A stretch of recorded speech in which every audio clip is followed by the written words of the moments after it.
Alors aujourd'hui dans l'analyse hebdomadaire, ce que l'on va voir c'est surtout Apple et le changement drastique de tendance. Comme tu le vois, ça c'est la bougie de vendredi qui a vraiment chuté méchamment et qui a surtout fermé tout en bas. Parce que si jamais en fait ça chutait mais que tu te retrouves avec une longue queue, ça veut dire quoi? Ça veut dire que tu aurais un beau rebond vers le haut, donc on aurait trouvé un paquet d'acheteurs. Mais non, on a fermé vraiment au plus bas. Et comme tu le vois en fait, ça c'était la moyenne mobile 20, c'est la ligne verte que tu vois. On ne l'avait jamais traversée, on n'avait jamais fermé en dessous depuis le mois de mars presque. Et comme tu le vois, finalement, on l'a fermé en dessous ici, mais carrément explosé littéralement ici. Donc apparemment, changement de tendance, et une photo qui était assez intéressante que j'ai retrouvée. C'est un peu l'image du marché total qui était en montée, et qui était soutenu seulement par Apple. Et comme tu le vois, Apple vient de disparaître. Donc maintenant, qu'est-ce qui reste? Il reste seulement Amazon qui, entre guillemets, soutient le marché. Donc est-ce que ça va craquer? C'est ce que l'on va voir maintenant dans cette vidéo. Alors on va démarrer avec Apple. Là comme tu le vois, je suis en weekly, en hebdomadaire, et on a cette monstrueuse bougie qui a presque touché en fait la moyenne mobile 20 ici que tu vois. Donc en termes de distance, combien on aurait éventuellement? On n'a pas beaucoup, il nous reste quoi? Même pas 2% de baisse pour atteindre la moyenne mobile 20. Donc à partir de maintenant, chaque fois qu'on aura une hausse, on devrait être rejeté éventuellement vers des plus bas. Donc ça c'est le scénario le plus probable. Surtout quand tu vois en fait que la fermeture de la bougie en hebdomadaire a été vraiment tout en bas ici. On n'a pas de queue comme par exemple celle-là, ça a été vraiment la fermeture tout en bas ici. Et la question suivante à te poser, c'est jusqu'à où ça peut aller, et éventuellement ici on aura une forte zone en fait de support sur lequel on pourrait trouver pas mal d'acheteurs, donc éventuellement redescendre jusque là, qui correspond également au pic de août 2022.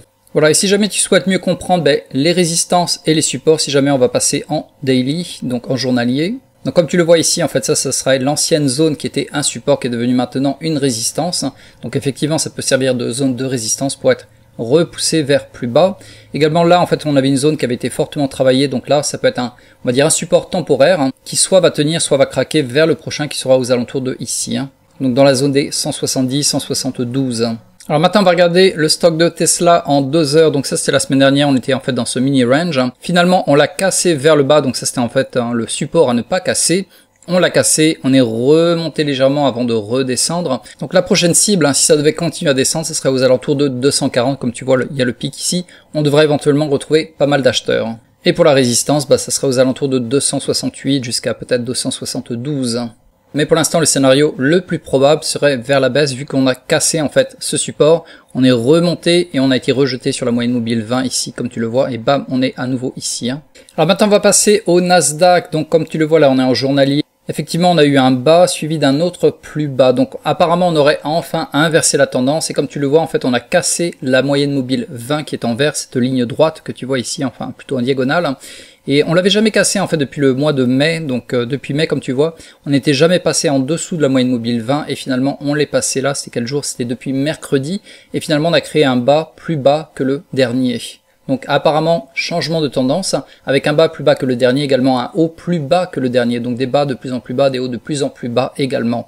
Donc où serait le prochain point vers le bas? Éventuellement sur cette zone des 15 000 où on pourrait trouver pas mal justement d'acheteurs. Également si je te mets les bandes de boulanger, comme tu le vois aussi, ça correspond à peu près en journalier, donc ça pourrait être une zone forte d'achat ici. On arriverait sur le bas des bandes de boulanger ici et éventuellement on repartirait vers le haut.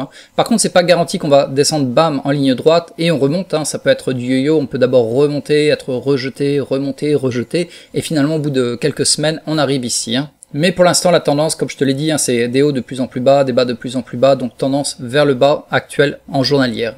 Et maintenant on va passer au SP500 et on est toujours en journalier. Comme tu le vois en fait, on a chuté depuis 1, 2, 3, 4 bougies en fait négatives consécutives. Donc en général, qu'est-ce qui se passe? C'est que quand tu as une bougie qui va fermer tout en bas comme ça, presque sans queue ici, souvent tout rebond va être forcé par de la vente. Donc à nouveau ici, on a bien fermé tout en bas. Donc quand il y a un rebond, on va être repoussé finalement vers un nouveau plus bas. C'est un peu le scénario ici, on a fermé tout en bas ici, on a un rebond et on est rejeté. Et donc pour l'instant la prochaine cible ça serait aux alentours de 4441, donc voilà à peu près pour fermer ce gap là que l'on avait ici, donc aux alentours de la fermeture de la bougie. Donc voilà à peu près pour les mesures pour le S&P 500 et comme je te l'avais dit, si jamais on redescend et on descend brutalement jusqu'à les 4440 là, on devrait être peut-être repoussé vers le haut légèrement temporairement avant éventuellement de redescendre plus bas. Ou au contraire peut-être trouver plein d'acheteurs ici et continuer cette belle tendance haussière. Et maintenant, on va finir en beauté avec le Bitcoin. Là, en fait, je te le montre d'abord en journalier, ensuite on va passer en 2 heures. Quelque chose d'assez intéressant avec le Bitcoin, c'est qu'il adore en fait faire des faux breakouts. Comme ça, on a breakout et finalement, bam, on est renvoyé à nouveau dans ce range qui existe depuis quoi? Depuis fin juin. Et donc là, c'était pareil, en fait, on avait fait un faux breakout, on est renvoyé à l'intérieur, on s'est dit, ok, donc là, on est reparti vers le haut, et non, finalement, hop, ça stagne, et à nouveau, en fait, on a un méga faux breakout vers le bas, on se dit, ok, là, ça va craquer, on est parti vers les 28 000, voire même les 25 000, et finalement, c'est remonté, mais pas encore, et c'est là un peu le problème, parce que souvent, quand ça arrive, c'est des gros mouvements comme ça, hein. Donc logiquement, ça aurait dû repartir en flèche vers le haut, mais finalement, on a eu le faux breakout, remonter, mais redescendre. Et si je te le montre en 2 heures, donc là, tu vas mieux comprendre mon explication. En fait, comme tu le vois, on était sur un range comme ici, là. En fait, avec, on va dire ça, c'est, hop, le support que je te mets en vert. Donc comme tu vois, en fait, on dansait sur ce support. Et là, en fait, on a vraiment méchamment cassé le support ici. Et on s'est dit, voilà, on a cassé le support, on est parti vers les 28 000, voire les 25 000, et bam, on est rejeté à l'intérieur, violemment. Et en général, quand ça se passe, ben, logiquement, il devrait remonter. Cependant, non, pas cette fois-ci, il a été à nouveau rejeté. On a eu encore un faux breakout ici, remonté mais sans puissance, et maintenant on est bloqué. Et c'est vrai que quand on le regarde en journalier, bah, la tendance a vraiment l'air négative pour l'instant. Comme tu le vois, maintenant on est largement en dessous de la moyenne mobile 20, et on est bloqué entre guillemets dans ce mini range ici, hein. Et si jamais on devait le casser et surtout fermer en dessous, hein, le plus important c'est la fermeture. Parce que si tu as en fait une longue queue comme ça qui repart vers le haut, souvent ça peut être un signe puissant de monter vers le haut, hein. Mais cependant, si tu fermes vraiment vers le bas comme ça, ici tu as la fermeture de la bougie, là ok, on est parti vraiment vers les 28 000 qui sera le prochain support. Et si jamais ça ne devait pas tenir et que hop, ça tombe en chute libre, parce que effectivement quand on était monté vraiment rapidement, comme ça on a explosé toutes les lignes, hein, sans s'arrêter comme ça. Donc si éventuellement, comme je te le dis, on devait le casser, on arriverait aux alentours des 25 000, où là effectivement on devrait trouver un paquet d'acheteurs, parce que c'était l'ancienne résistance ici, on avait travaillé également ici, et finalement c'était le point le plus bas en juin. Donc voilà, on est arrivé au bout de cette vidéo. Si tu l'as apprécié, comme d'habitude, pense à cliquer sur j'aime. Également, pense à t'abonner ici tout en bas à droite à ma chaîne, parce que tous les lundis, je vais publier l'analyse hebdomadaire du marché. Également, tous les jeudis ou vendredis, en général, je vais publier une autre vidéo du style une meilleure des stratégies que j'utilise, ou quel stock trader en général qui fonctionne bien. Également, petite dernière chose, en bas dans la description, tu vas retrouver un lien qui va t'amener vers mon atelier gratuit qui va durer 40 minutes. Et dans les 40 minutes, je vais te montrer les 2 stocks que je trade en effet de levier x3 qui me rapportent en moyenne 80% par an. Donc si ça t'intéresse de voir les stocks que je trade, comment je le fais pour avoir cette belle moyenne de 80% par an, tu cliques dans la description sur le lien et je te retrouve sur mon atelier.